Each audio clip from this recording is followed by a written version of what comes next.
Hi, everyone. Today's Facebook Live is about the 3 ways to live a more exciting life. Similar to my previous 2, where I go more in depth into the subject and give you guys some tips so you can take away and action them. I'll wait a little bit to see if anybody joins. Otherwise, I'll just dive straight into the content, knowing that you can watch this on replay. And if you have any questions, you can always put them down and I will get back to you and answer them. So the 3 ways to live a more exciting life. This is based on a blog post I wrote quite a few years back, a blog post called Self-Improvement is Masturbation, Tyler Durden's 3 Rules for an Exciting Life. Just so happens to be actually my most popular blog post I've ever written by far. I think it's had close to 30,000 reads and well over 1,000, 2,000 shares. So I'm going to take this and use it to explain how to live a more exciting life. Before I do that, let's have a little context. I think this is such an important subject because in our times, in our modern times, many people live very dull, contained lives. We all have a spirit, an energy, a passionate about us, and it's often the case that the system crushes this or contains this energy and passion, this wildness about us gets contained. And my point in making this Facebook Live is to show you how to connect with the wild side of your nature or to live a more exciting life. So there were 2 sources that really got me thinking. One was the book Sapiens, which I'm reading at the moment by Yuval Noah Harari. I don't think I've said that name correctly. I was just trying to read it from the book. Basically, one of his points is that people nowadays, and there are 3 revolutions he talks about: the cognitive revolution, the agricultural revolution, and the industrial revolution, which we are living in now. And he surmises that people who were living in the cognitive revolution, which is basically the hunter-gatherers, lived more exciting, better lives than people did in the agricultural revolution and people who are living in our time now, the industrial revolution. Well, he summarized that the average person in the hunter-gatherer was living a better life than the average person in our times. And at first you may think, well, that's crazy. How's that possible? With all the technology we've got now, with all the conveniences and comfort we've got now. But he talked about the life of a hunter-gatherer and how you would spend maybe the morning working, when I say working, gathering or hunting, which in itself is probably quite enjoyable and exciting. And then you would have a lot of free time in the afternoon. You'd have your social group. You wouldn't have any obligations, people telling you what to do. It was a much freer, more exciting life. And that made me think, wow, that's incredible. With what, 15,000, I think it's 15,000 years of evolution or progress, or so-called progress, we still don't live more exciting lives than we did all that time ago. So it made me think something's wrong, and I think something is wrong. The system we have created stifles us in such a way that it kills all spontaneity and excitement. So I want to address that with this Facebook Live and show you some ways that you may be able to bring back that spontaneity and excitement into your life. And as I mentioned right at the start, I'm going to use the film Fight Club as a blueprint, because really what that film was about, and often what people mistake, well, it's not. It's actually about showing you how to transform yourself. Jack, who is the Edward Norton's character and one of the main characters in the film, is a very disillusioned office worker. And he sets about on a mission to transform his life. And the advice he gets from Tyler Durden is what helps him to do this. And I'm going to cover the 3 main philosophies, I think, from the film, which enable you to live a more exciting life.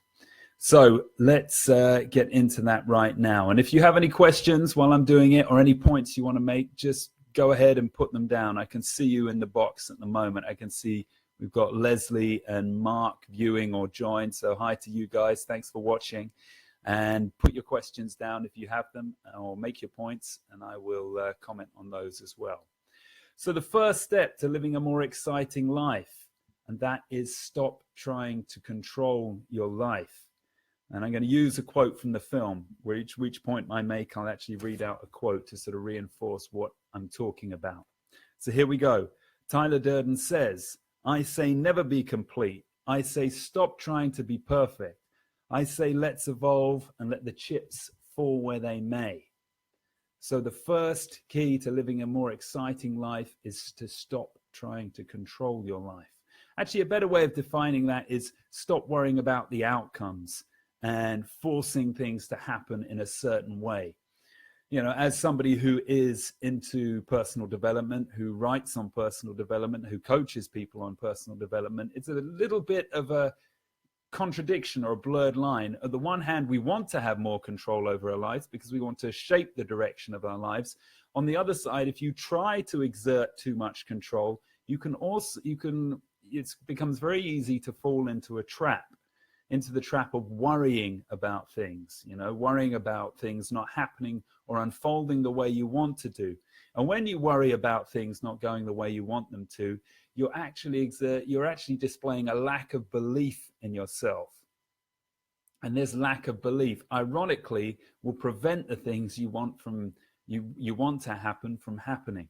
So you've got to be very careful when it comes to control. Trying to exert too much of it is going to hold your life back. You want to avoid trying to micromanage your life. You want to leave room. Actually, this is a great point. You want to leave room for when your plans don't go the way you anticipated, to look for the opportunity that might actually be there. So, give you a quick example. Way back when I started tennis coaching, I used to think, oh, damn, it's a tragedy if it rained and I couldn't do my lesson. I would think, oh, man, I'm missing out on money. What am I going to do? Well, actually, I should have looked at it as an opportunity to spend some time writing my book. Because the whole point with the tennis coaching and the hypnotherapy was to provide me an income and a free time so I could start working on my bigger dream, which was writing the book. So instead of being so concerned about, the lesson has to happen now and, oh, what am I going to do if I miss out on that money? I should have took the opportunity which was provided for me through the canceled lesson to then get on and do something else. And it's just a small example about how often when things don't go to plan, there is a greater opportunity, and you have to learn to see that and take it. And also, without living with this need to control and all of this worry, you automatically free up a lot of energy, which makes your life more exciting. Right, second way to live a more exciting life, and that is stop caring about what other people think. And this is a big one. And here's the quote from Fight Club to go with this. You're not your job. You're not how much money you have in the bank, and you're not the car you drive. I think we can often create an image for ourselves that ends up controlling us. And it's the whole point of it is to project an image of success or toughness or whatever it might be to impress other people. But that image can end up controlling us and keeping us caged. Now, evolutionary psychologists suggest that this need to present an image or present ourselves in a certain way dates back to us needing to be accepted by a group and the consequences of what would happen in a hunter-gatherer society if we were rejected by that group. And they suggest, this is evolutionary psychologists, suggest that this is still part of our wiring, part of our genetics, DNA, whatever it might be, so that we're still running on these old programs, whereby we have to constrain our opinions, our beliefs, or who we are in order to fit the group network. Well, the times have updated now, and we're living in much different times to what we were when we were hunter-gatherers. So we also need to update our programming. And realizing that if you are concerned or worried about what other people think, it's really going to hold you back and chain you to a dull life. Because guess what? Your personality, your spirit, your soul can't be contained in this narrow confines of the system. It can't be contained by society telling you who you want to be. So really, you have to break through that fear of what other people think. Go ahead with your crazy idea for a dream you may have. Say something which comes to mind in a meeting. Don't be afraid to speak up. You know, all of these things could lead you to greater opportunities, and they're certainly going to lead you to a more exciting life, because you won't feel as repressed and that you're suppressing who you are. You're going to release who you are. And you can only do that when you stop caring about what other people think. So really, that equates to greater freedom for you. And with that freedom, you have the freedom to express yourself in the way you want to. You have the freedom to go after your plans and ideas. And all of this is going to lead you to a more exciting life. Okay, third and final point. And that is, do whatever it takes to feel alive. And the quote for Fight Club here is, "God damn, man, we just had a near-life experience." That's from Tyler Durden after they had a crash in the film. They were driving a car and Tyler deliberately let go of the wheel of the car. They ended up crashing. He pulled everyone else out the car and said those lines there. "God damn, man, we had a near-life experience." People often mistake what the film Fight Club was about, or the critics do. Critics said it was too violent, it was misogynistic. Even some, I remember reading, saying that it was neo-Nazi. And I just thought it was crazy. They totally missed the point. The violence and the extreme things in the film weren't promoting violence and extremism. They were showing people that we live in such a dull reality that we need to do these extreme things to bring us back to life. That was the whole point of the fighting. You know, it made Jack feel alive again. You know, he was living such a dull life in his 9-to-5 corporate job that he needed something as extreme as an underground fight club to bring him back to life. So my suggestion to you is you need to do whatever it takes to make you feel alive. And I've got a list here, which I'm going to read through very quickly. 1, quit your boring job. Now, very easy for me to say, I know. But you've got to start thinking along these lines. You know, you could say, well, I'm in no financial position to do that. I absolutely can't. Okay, fair enough. I accept that that's a genuine concern. But I'd counter that by saying, well, how many years are you going to keep saying that? You know, I'm not in a financial position to quit this boring job I hate. You're going to reach 30 and you'll still be saying that. You're going to reach 40, 50, 60. You could pass your whole life could pass away with you saying, I'm not in a financial position to quit my job.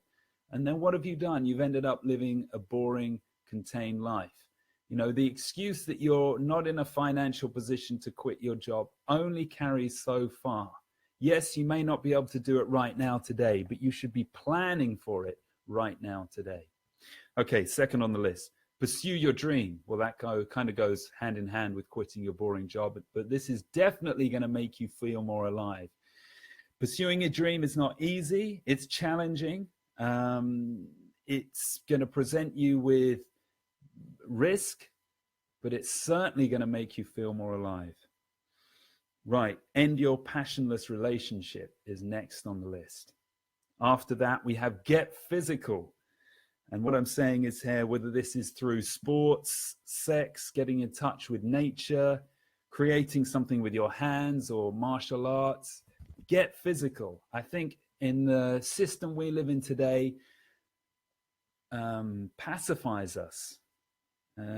It puts us behind a desk, tames our wild spirits. And one way of living a more exciting life is to get more physical, to do more activities, to use your hands, to use your body for what it was made for.